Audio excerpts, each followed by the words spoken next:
The Walther P22 is one of the most popular rimfire pistols on the market, and because of that, TANDEMKROSS gets a lot of feedback on things that can be improved with it. Let's dive right in.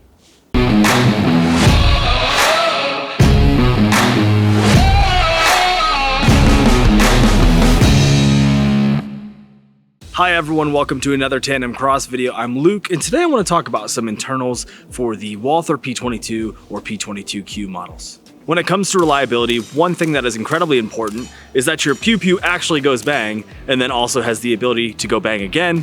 Two parts that play a crucial role in this are the firing pin and the extractor.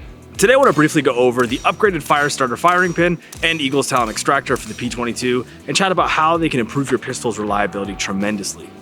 Let's start with the firing pin. The Firestarter is an incredibly durable replacement for the factory firing pin that's made of hardened tool steel. Our unique design also strikes casings more reliably without increasing the risk of damaging the chamber. It's an affordable part that can be installed fairly easily and serve as a great backup in your range bag. Highly recommend. And if you're already upgrading your firing pin, I recommend you also install the Eagle's Talon extractor at the same time, and we'll show the install for both at the end of this video. Like the Firestarter firing pin, the Eagle's Talon extractor is also made of hardened tool steel, which means it's gonna last a long time. The upgraded extractor has a more aggressive claw shape, so you can ensure that empty casings will be extracted and your pistol will cycle reliably. Both of these parts were designed to function more reliably, but also give you an aftermarket option for if and when factory parts start to experience wear and tear. Because they're internal parts, there's only so much I can show out here on the range, and I've talked plenty about them, so let's go over to Tyler and he's going to show you how to install both your Eagle's Talon extractor and your Firestarter firing pin. Let's do it. This is Tyler from TANDEMKROSS, and today we'll be navigating the installation for the Eagle's Talon extractor, as well as the Firestarter firing pin for the Walther P22 series. This would be for P22, P22Q, P22 California version, etc. The installation for one gets you almost all the way to the steps for the other part. So we'll be showing both of these installs at the same time. And if you want to just install the extractor, we will show where you can skip some steps later on in the video. As far as the tools that you'll need, we'll be using a couple of punches, 1/8 inch and a 16th inch punch would be great. Intermediate size or two would be helpful as well. One additional part, not required, but would be a good idea to have. Something like a non-marring dowel or a long punch. A piece of wood or anything like that should suffice just fine. We'll show where this will come in later. And then of course, when we're dealing with punches, hammer and a punch block. So as always, we'll start by removing the magazine, no ammunition, and then checking the chamber, no ammunition in there as well. The gun is safe and clear. Be sure to wear appropriate safety goggles and relevant equipment, just because there will be some metal parts, there might be some sharp edges, and there will be springs under tension. So we want to be careful for ourselves in those regards. First, we'll go ahead and take the slide off the frame. We'll do that by pulling down on the disassembly catch. It's a little snug on this pistol. There we go. Then pull the slide straight to the rear, lift up, and slide it forward. We can take the recoil spring assembly as well as the frame and get these out of here, because everything we need will be in the slide. So if you flip the slide upside down, you'll see what we'll be working with here. The majority of this will be removing the silver insert in the frame, the pins that hold the extractor as well as the firing pin are in this component. At this point, if you want to just remove the extractor, we will go ahead and show what is involved there, and then we'll continue onward. We'll grab our punch block and our 16th inch punch, and we can go ahead and remove this small roll pin on the top of the slide. You can see the terminating end is right here, holding in the extractor, and then right here is the extractor spring. So, gentle tap, that will come out. At this point, place your thumb over the extractor right here. and pull the plunger out. Sorry, pull the punch out. And then you can let go. And then out will come the original extractor and extractor spring. We'll go ahead and set these aside along with the original roll pin that fell into our punch block, because our extractor comes with the new extractor, of course, as well as a increased tension extractor spring and a replacement one of these roll pins. At this point, if you just want to install the extractor, we'll show a timestamp that you can jump to that will cover the installation of the new component. For the rest of the viewers who will be continuing on for the firing pin replacement, we'll move right along. At this point, we have one more roll pin to remove from the slide. That is the roll pin located right here. It is exposed when the safety is in the fire position. We'll be driving that out across using the 1/8 inch punch.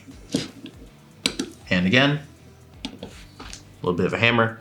If you can, do be a little bit careful here. It would be possible when you're driving out this roll pin to accidentally drift your rear sight.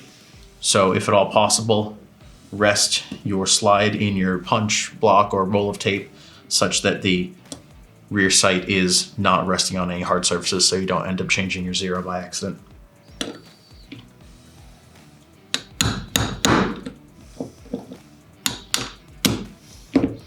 All right, and as you see, that roll pin has come out.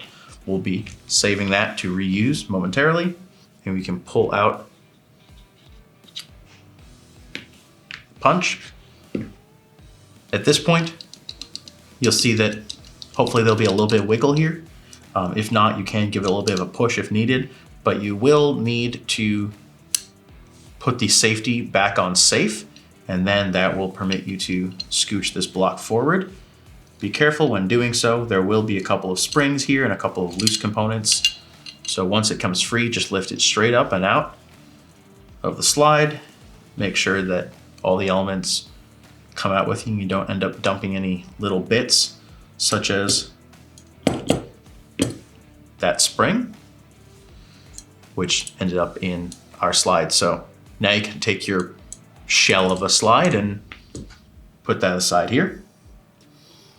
On this insert, we have the firing pin right here, as well as this oval component. This is the firing pin safety. If we take this insert, flip it 180 degrees, give the firing pin a little bit of a nudge, we should be able to separate all of the components, such as the firing pin here, the long firing pin spring, and the firing pin safety. From the previous step, that very, very small spring, this one here, belongs with the firing pin safety, goes in that small hole right there to provide some return spring force. So the large insert, firing pin safety return spring, these we'll keep aside as we'll be reusing them. The original firing pin, as well as its return spring, we'll be setting aside to replace with our components. So from your bag with your fire starter, go ahead and remove that firing pin and its return spring, and we'll be putting this into the insert. For orientation, you'll have two different faces of this silver insert. One will have this large, smooth surface on the top. The other one has all these reliefs in the top. The side with all the reliefs will go up into the slide, and then the smooth face on the bottom will be where the hammer runs over it, and the bolt face and this tab down the middle is what picks up the cartridges from the magazine. Now that we have our bearings as far as top versus bottom, let's go over front versus back. So the front will be the breech face here. The back will have this cut out right there. That's for the safety. Now with all that, we'll go ahead and talk about putting the new firing pin into this insert. To start, we will actually begin with the firing pin safety, this small silver element. You'll notice from the bottom, it is a bit of an oval. On the top, it has a small hole. And then it has two flats on it. The long side that has the flat will be facing towards the rear, and we'll be inserting that in the top of this insert, the face with all the reliefs in it. So we'll go ahead and drop that down and into the hole. It will slide into place. Now with that installed, note that as long as you hold it top up, this piece will not come out, so we'll just keep it in that orientation. We'll insert the new firing pin return spring down into its little channel, just drop straight in. And then with the firing pin, we'll find the face that has the thinner portion. That will go towards the front. We will slide that into the insert, making sure that the front of this right angle protrusion sits up against the back of the firing pin spring. Push it down and forward. Now we have the firing pin installed, and if we give it a little bit of a test push, you'll see that it will protrude forward. If you press up on the firing pin safety, you'll note that it cannot move forward. So this has been properly assembled. Go ahead and carefully lay that back down on the table. The last part here is that very small spring we talked about earlier, which goes into the correspondingly small hole on the top of the firing pin safety. Just drop that little character in place. Slide insert has been put back together with the new firing pin. At this point, we'll go ahead and put it back into the slide. We will push it, make sure that it is in the forward fire position on the safety. And for this, it won't be super easy to capture on camera just because the orientations, making sure everything stays in place. But what we'll end up doing is sort of reversing the steps that we had before, where this insert, now assembled, will slide back into the slide assembly, making sure to keep everything in place. And that small firing pin return spring doesn't get bound up anywhere. So we'll lift that up and slide it back into place.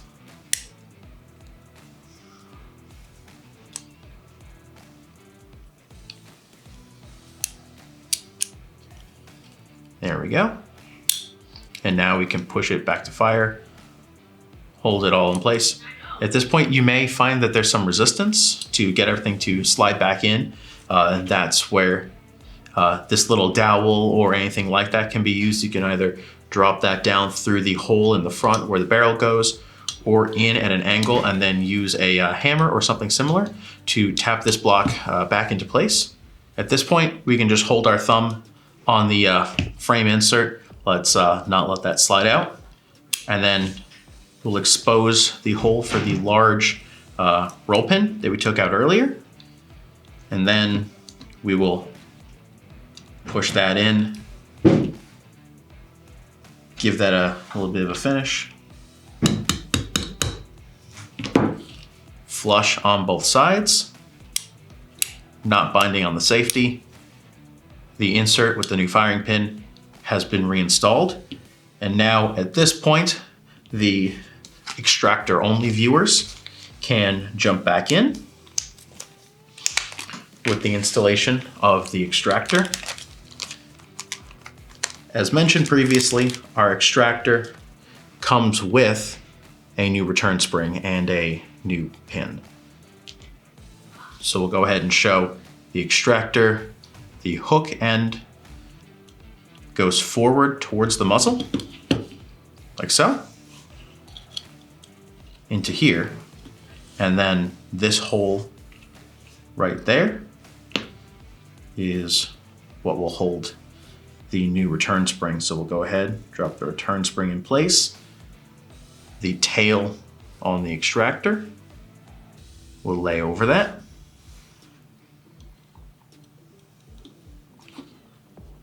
And then we'll take the new roll pin and get it started in the hole. Of course, being careful to not damage the finish. If you want to be extra careful, you can install the pin from the bottom up, but it is a little bit tougher to get to. So just being a little bit careful and going top down will be the easier version. Hold the extractor in place, the nylon side. Now we can finish off.